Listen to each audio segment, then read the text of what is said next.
Good morning. आज हम यहाँ पर त्व और तल प्रत्यय की जानकारी दूंगी आप लोगों को। ये दोनों प्रत्यय में क्या है, इनका प्रयोग कैसे करना है, इसकी जानकारी आज यहाँ इस वीडियो में दी जाएगी। भाववाचक संज्ञा बनाने के लिए जब हम लोग भाववाचक संज्ञा बनाते हैं तो उसमें बनाने के लिए हम लोग त्व और तल प्रत्यय का प्रयोग करते हैं। त्व और तल दोनों लगाते हैं, कहीं त्व कहीं तल। और त्व प्रत्यांत शब्द यानी जब शब्द में त्व प्रत्यय जुड़ेगा तो जुड़ने के बाद जो नया शब्द बनता है, जो नया शब्द बनेगा वो हमेशा नपुंसकलिंग होगा, वो हमेशा नपुंसकलिंग होगा। और दूसरा कि जब हम तल प्रत्यय जोड़ते हैं तो किसी शब्द में, जब हम किसी शब्द में तल प्रत्यय को जोड़ते हैं तो तल प्रत्यय जुड़ने पर जो नया शब्द बनेगा, जो भी उसके बाद में जो नया शब्द एक जो बनता है वो नया शब्द बनेगा, तो तल प्रत्यय लगा हुआ वह शब्द हमेशा स्त्रीलिंग का होगा, हमेशा स्त्रीलिंग होगा। अर्थात त्व प्रत्यांत शब्द नपुंसकलिंग और तल प्रत्यांत शब्द जो होगा वह स्त्रीलिंग होगा। इसको हमें याद रखना है कि ये कैसे हम लोग, ये सब अगर ध्यान में रहेगा तो फिर और बनाने में दिक्कतें नहीं आएंगी। ये दोनों संज्ञा, ये दोनों भाववाचक संज्ञा है, ठीक है।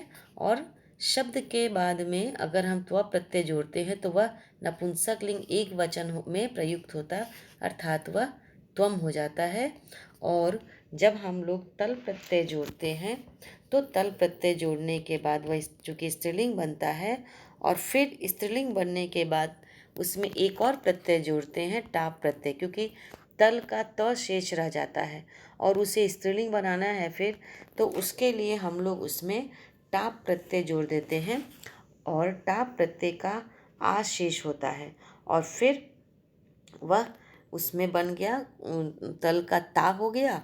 और फिर जिस शब्द के साथ लगाएंगे उसमें वह, उसको हम लोग अच्छी तरह से समझ लेते हैं।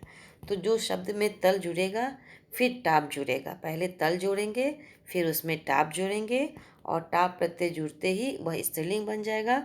और जब वह स्त्रीलिंग बन जाएगा तो उसका रूप जो चलेगा वह लता के समान चलेगा।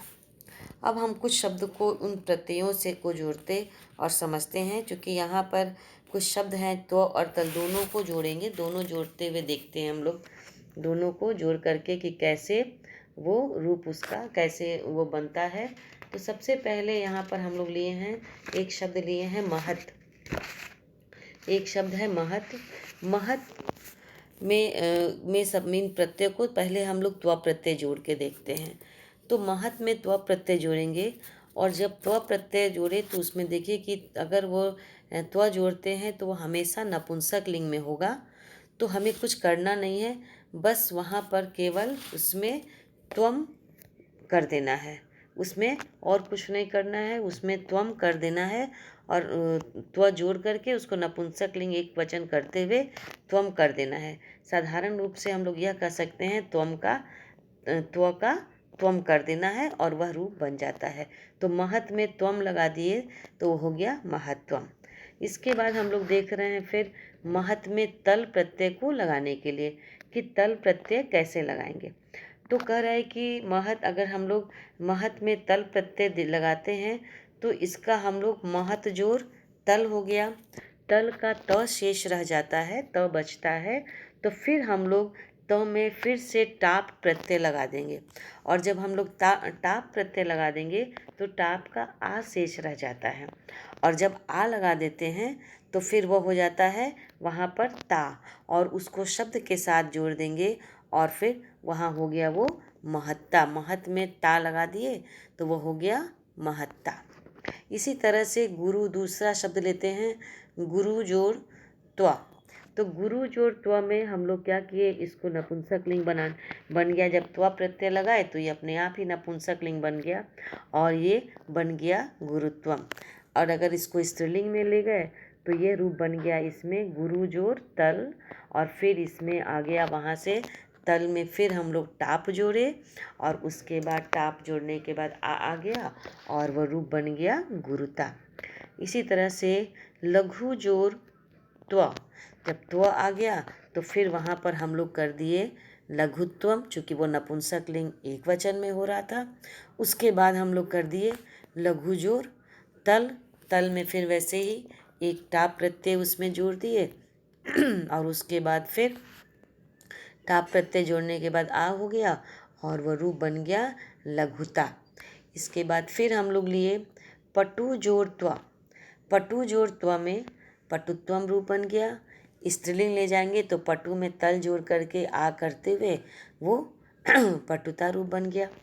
इसके बाद मित्र जोड़ तल त्व, मित्र जोड़ त्व में भी हम लोग इसको देख रहे हैं। तो मित्र जोड़ त्व में सबसे पहले इसमें त्व प्रत्यय लगा तो त्वम बन गया, मित्रत्वम हो गया। और अगर उसको हम लोग तल प्रत्यय लगाए तो वो टाप करते हुए मित्रता रूप बन गया। इसके बाद हम लोग इसके कुछ उदाहरण में जाएंगे। जब भी हम लोग उदाहरण करेंगे, जो भी उदाहरण दे रहा है इसमें, तो उस उदाहरण का हम लोग हिंदी में अनुवाद करते चलेंगे, तभी हम उस रिक्त स्थान में सही सही भर सकेंगे। अभी ये त्व प्रत्यय का उदाहरण केवल इसमें दे रहे हैं। छात्र जीवने परिश्रमस्य महत जो त्व वर्तते, तो क्या होगा महत्वम, चूँकि यहाँ त्व है तो इसलिए ये डायरेक्ट यहाँ पर केवल महत्वम ही बन गया। दूसरा है गुरु गुरोह, गुरु जो त्व वर्णयितुम न शक्यते, तब यह बन गया, चूँकि त्व है तो ये गुरुत्वम बन गया, नपुंसक लिंग हो गया। और वह गुरु गुरुत्वम वर्णयितुम न शक्यते, ये ऐसे ही गुरु गुरु की वर्णितुम न शक्यते हो गया। इसके बाद हम लोग तल प्रत्यांत कुछ शब्द देखते हैं। इसमें भी वाक्य का अनुवाद कर लेना है पहले, तभी वहाँ पर कौन सी विभक्ति भरी जाएगी, क्योंकि अगर वो तल त्व प्रत्यय था तो वहाँ पर तो केवल नपुंसक लिंग एक वचन त्वम हो गया था, मगर ये तल प्रत्यय है, ये लता के समान इसका पूरा रूप चलेगा। तो फिर जब पूरा रूप चलेगा तो उस वाक्य से ही स्पष्ट हो पाएगा कि यहाँ कौन सा विभक्ति और कौन सा वचन होगा।